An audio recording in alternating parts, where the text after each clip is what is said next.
Good morning. One of the things I love to do with kids of all ages is to really dissect what the songs that we're listening to mean.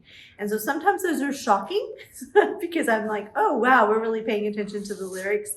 Sometimes they're pretty profound. So one of the songs recently that we used was by Unspoken, which is a Christian band. A little bit more contemporary. And so these are some of the lyrics. It says, Lord, help me. I'm so tired of pretending I can't hold it together when I know that I can't, or pretending that I can hold it together when I know that I can't. Lord, show me I don't have to be worthy. It's because of your mercy you love me just as I am.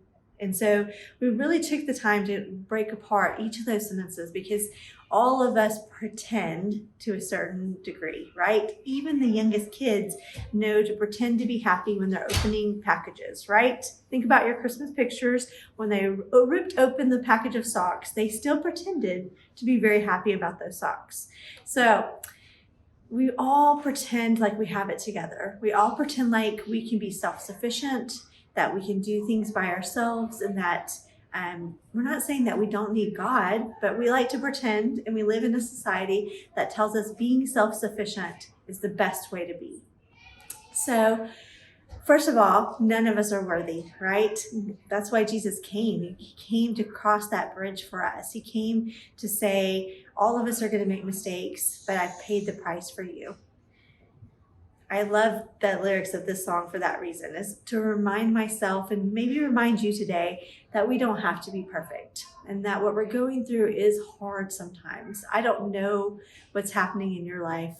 I don't know where you are in your faith journey, but what I do know is that God hasn't moved away from you, that He loves you, that who you are is enough. It's really important for our kids to know that who they are is enough. So one of the activities I encourage you to do with your kids or your grandkids this week is something that we do oftentimes to end programs here at Christ Church.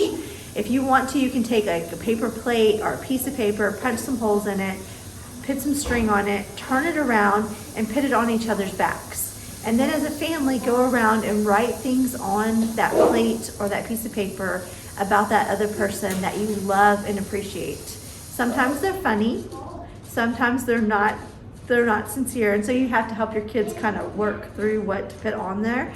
But sometimes holding on to those plates really makes a difference. We did this probably 2 years ago to finish out our Wednesday night program, and so all the kids wrote on each other's plates.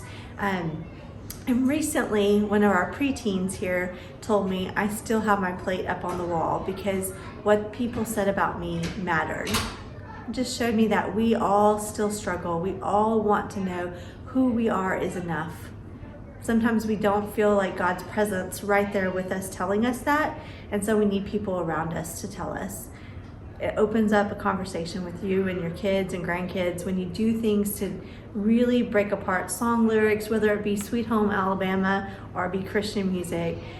If you spend time breaking down that we're each worthy and how God sees us, it can't do anything but help us, right? So if no one has told you recently, God loves you, you are enough, what you do doesn't define you, God already knows you and sees you, and I hope that you have a great week.